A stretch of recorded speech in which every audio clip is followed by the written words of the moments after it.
Bienvenue à tous, merci de nous rejoindre. Nous sommes du côté de ce salon en formation orientation, 17 filières professionnelles qui sont donc représentées et qui ont chacune leur émission. Voici celle de la plasturgie, un métier, des métiers qui sont passionnants, que l'on va découvrir donc avec nos invités aujourd'hui et qui recrutent évidemment ici dans le département de l'Ain avec notamment la Plastic Valley et Oyonnax qui est donc, j'imagine, très bien représentée dans les allées de ce salon. On va donc rejoindre Franck Latour, qui est enseignant en plasturgie, qui va nous présenter déjà cette filière, parce qu'on parle de plastique, bien sûr, mais qu'est-ce qui se cache derrière ce mot? Ce sont des produits, des fois, voilà, du quotidien que l'on va utiliser. Et là, on voit toute la diversité déjà qui s'offre à nous. Le plastique est un univers formidable, hein, Franck? Alors oui, le plastique, on le retrouve tout autour de nous. Des objets du quotidien, mais aussi au travers d'objets plus atypiques pour la médecine, pour l'aérospatiale. Là, actuellement, je crois qu'il y a une course de bateaux à travers le monde. C'est des objets aussi en plastique, confectionnés en matériaux composites. Voilà, c'est très divers.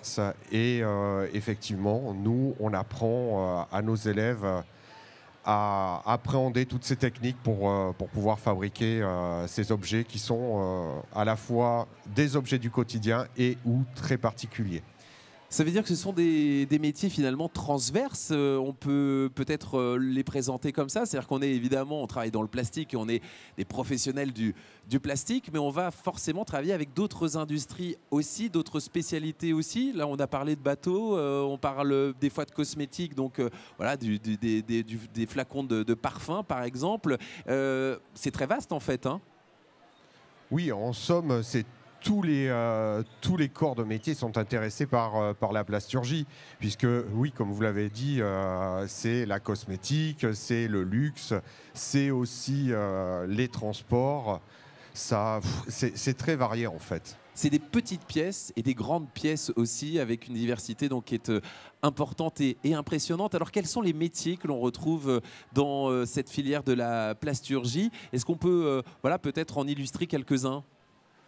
Alors oui, les métiers sont très variés. On a besoin dans ces filières-là de gens qui ont une approche très manuelle parfois, ou des gens qui vont peut-être réfléchir à concevoir les pièces, les futures pièces. C'est donc très varié. Des gens qui ont des sensibilités sur la qualité, toutes ces connotations qui sont propres à chacun et qu'on essaye de mettre en avant à travers nos métiers. Ouais. Ça veut dire qu'on peut avoir quelqu'un qui est derrière un ordinateur et qui va créer les pièces en 3D par exemple. On va avoir quelqu'un qui va être derrière une presse à injection qu'on va découvrir dans un instant, un des outils qu'on va vous proposer de découvrir et qui est ici même sur ce salon information orientation. Et puis la qualité, ça veut dire évidemment qu'on ne laisse pas partir les pièces comme ça, elles sont contrôlées ces pièces, hein. C'est exactement ça. En fait, on est dans des métiers qui vont chercher l'excellence tout le temps parce qu'on a des objets qui interagissent avec les gens pour leur sécurité, pour le bien-être de chacun, et donc on est censé effectivement les contrôler et envoyer des pièces parfaites. Et oui, on a des métiers qui vont être dans la recherche, qui vont être aussi dans la création et puis aussi dans la production, bien sûr. Mais la formation, on va dire, la plus classique pour arriver à travailler dans la plasturgie et dans le plastique, c'est quoi? Alors, très souvent, c'est à l'école, au lycée, qu'on s'oriente vers ce type de métier, par le biais d'un bac pro, enfin de plusieurs bacs pro, parce qu'il faut admettre que les métiers de la plasturgie sont très vastes. On va parler par exemple du bac pro outillage, on va parler de la sérigraphie, de la plasturgie bien sûr, et donc c'est des choix de la conception. C'est des choix que l'on fera dès la classe de seconde pour s'orienter vers son bac pro. Voilà. Merci beaucoup. On va eh bien, prendre quelques instants pour rejoindre Claire qui est pas très loin, qui est en duplex, qui est juste à côté de ce plateau. On a la chance d'avoir eh bien, des outils de production qui sont venus à notre rencontre et des outils de production qu'on va peut-être découvrir. Nous sommes en compagnie de Gabrielle Pauget-Barbert, qui est en bac pro plasturgie au lycée Arbescam à Oyonnax, juste à côté. Et nous allons donc parler de pourquoi, en fait, finalement, tu as choisi la plasturgie, Gabrielle? Eh bien, parce que j'aime les métiers manuels et comme on a un peu parlé. D'accord, très bien. Et tu avais envie de concevoir finalement des produits pour demain. Tu vas pouvoir nous montrer dès à présent dans ce beau véhicule, en fait, quelques éléments qui nous permettent de construire ces produits. On y va? Oui, suivez-moi. Allez, on te suit.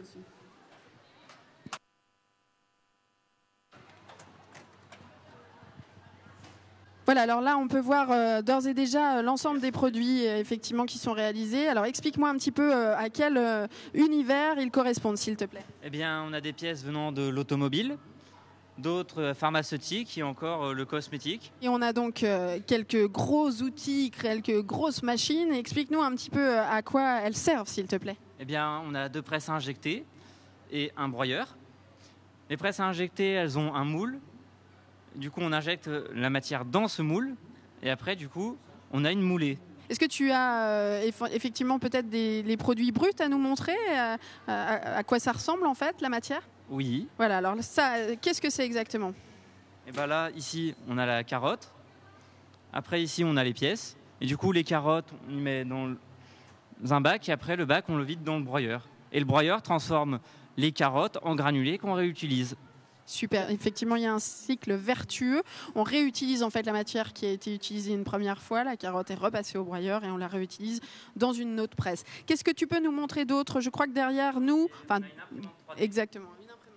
Alors, est-ce que tu peux un peu nous expliquer ce qu'il est en train de faire et à quoi ça vous sert finalement dans le milieu de la plasturgie d'utiliser finalement cette imprimante 3D? Eh bien, pour faire des pièces complexes du genre des engrenages, on fait d'abord un programme sur ordinateur qu'on envoie à l'imprimante 3D pour qu'elle y imprime du coup en plastique. Directement. Et puis là, tu vas nous montrer également une autre technique qui est une technique de thermoformage, c'est ça hein? Bon, alors explique-nous.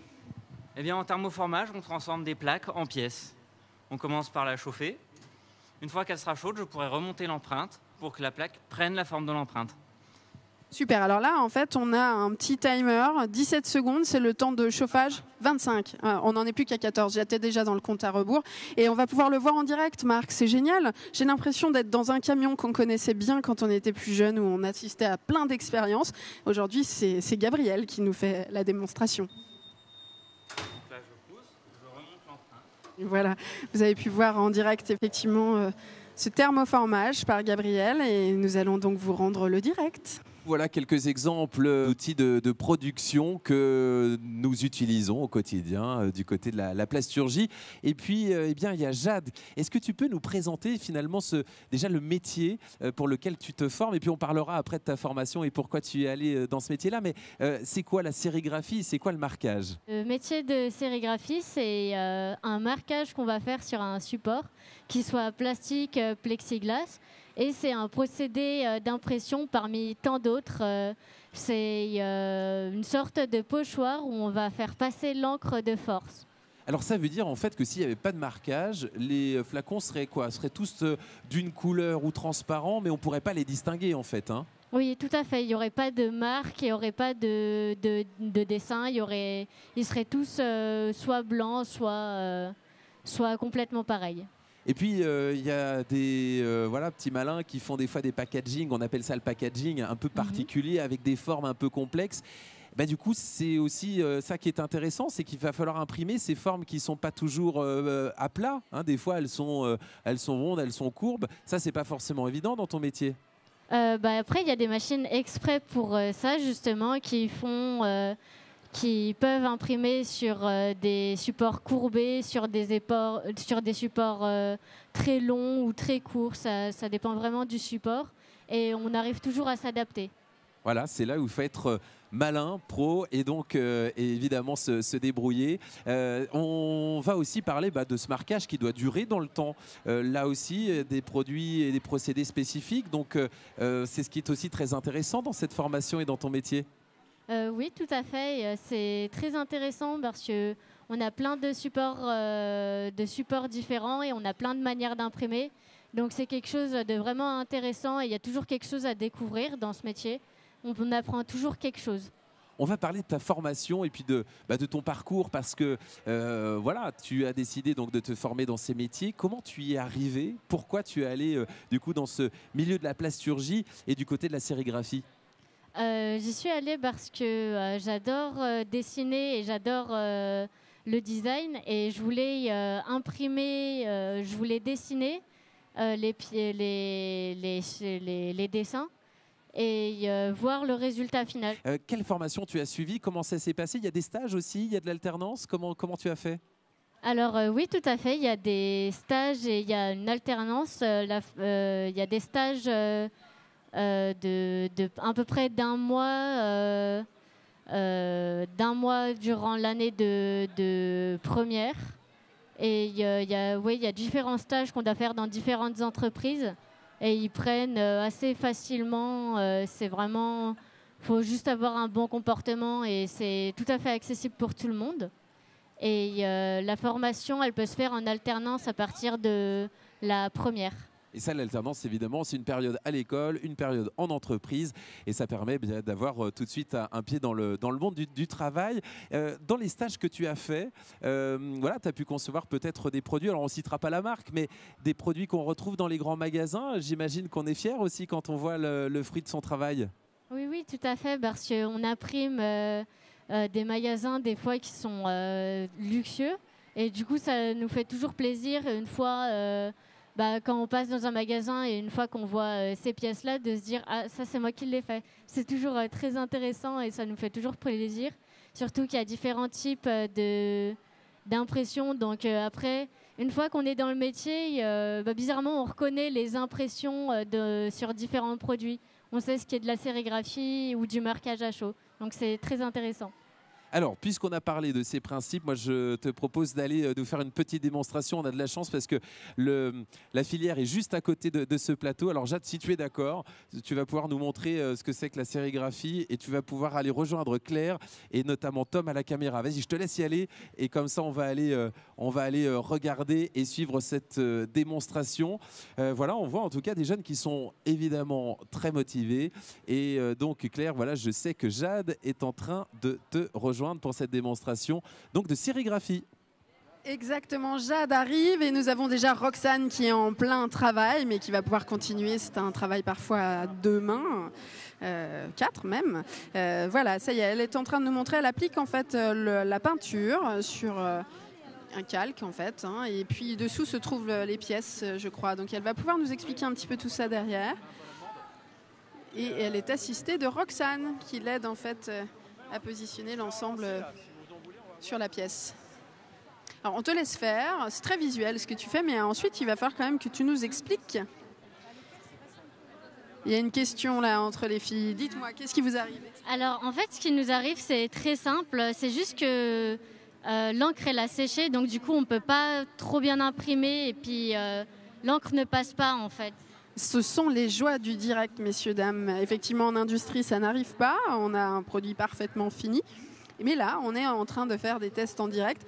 En fait, l'idée, c'est quand même de montrer le produit final que tu es en train de faire, qui est ce petit cœur. Et quand on le voit de près, on voit qu'il y a d'autres petits cœurs roses. Et c'est donc le travail de sérigraphie aujourd'hui qui est présenté sur le stand de la plasturgie par Roxane et Jade. Et c'est donc ce que vous faites, ce que vous proposez de faire. Aujourd'hui, ce sont sur des formes transparentes, c'est ça, hein, mais sinon, tu l'appliques sur des produits. Oui, je l'applique sur différents supports et avec différents produits. On va pouvoir relayer ensuite à Marc qui est de retour en fait, hein, sur ce poids lourd de démonstration de la plasturgie et c'est là-bas qu'on va pouvoir voir certains produits justement finis. Merci beaucoup. Alors j'en profite en retour qui n'est pas sur le plateau, mais puisque la filière est juste à côté de ce plateau, eh bien j'en profite de rejoindre Gabriel pour la dernière question. On la pose souvent. S'il y a des troisièmes qui nous regardent et qui se disent tiens, j'ai envie d'aller travailler dans ce ce milieu de la plasturgie, qu'est-ce que tu pourrais leur dire pour les convaincre? Eh bien, qu'on voit beaucoup de techniques pour faire des pièces en plastique, que c'est bien. Et que ça te plaît? Oui. Et qu'il faut y aller? Ouais. Voilà, écoutez, vous n'avez plus le choix. En tout cas, si vous avez envie de vous diriger du côté de cette filière, n'hésitez pas, profitez-en.